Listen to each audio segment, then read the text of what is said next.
Skylar Sekula's Toxic Tour of Treasure Island, San Francisco, Friday, November 15, 2024.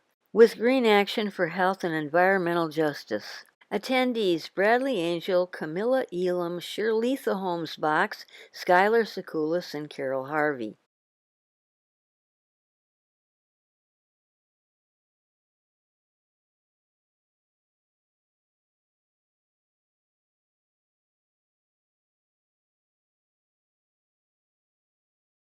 Why is it called Clipper Cove? Back at that time, Pan American had flying boats, and they were called clipper ships. They were supposed to connect San Francisco with China. The Navy had a school for weapons of war in Building 2 on Clipper Cove. The one at the end, that's Building 3. The one ahead of it is Building 2. The Navy had a school in there that was used to train sailors when the Navy had the island in biological, radiological, and chemical warfare. The isotopes are still there. The sources are still there. They have half-lives of thousands of years.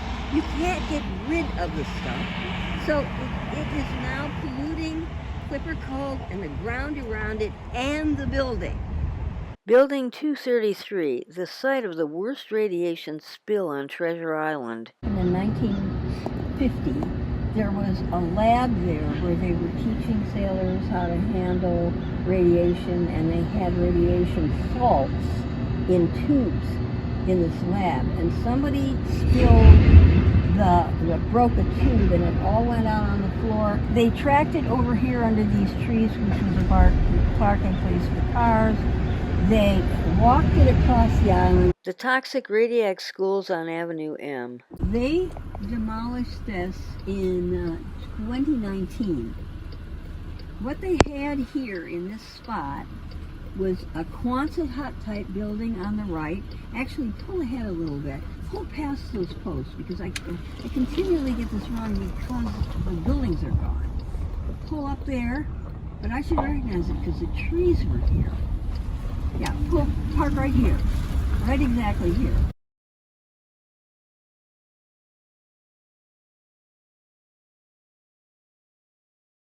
You see the concrete thing on the right here?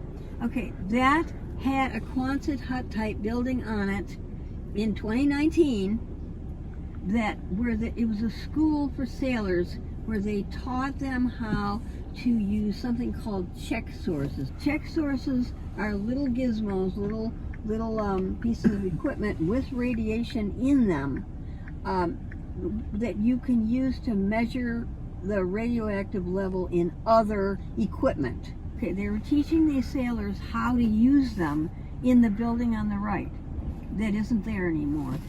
Look toward that stuff on the black stuff on the other fence, the other side of the fence. Down, you see that, the bar fence, and you'll see another strip, another classroom. I walked into it. I've been inside it. I walked between it. I walked behind it. It was another classroom where they're doing the same thing. Right in the middle, they sunk what they called a radium vault under the ground, 50 feet below the ground, concrete walls 1.5 feet thick.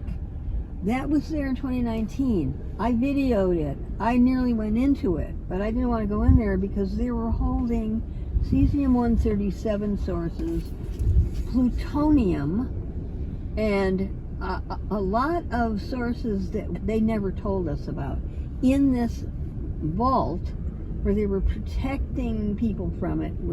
It was a concrete box, essentially, 50 feet below ground.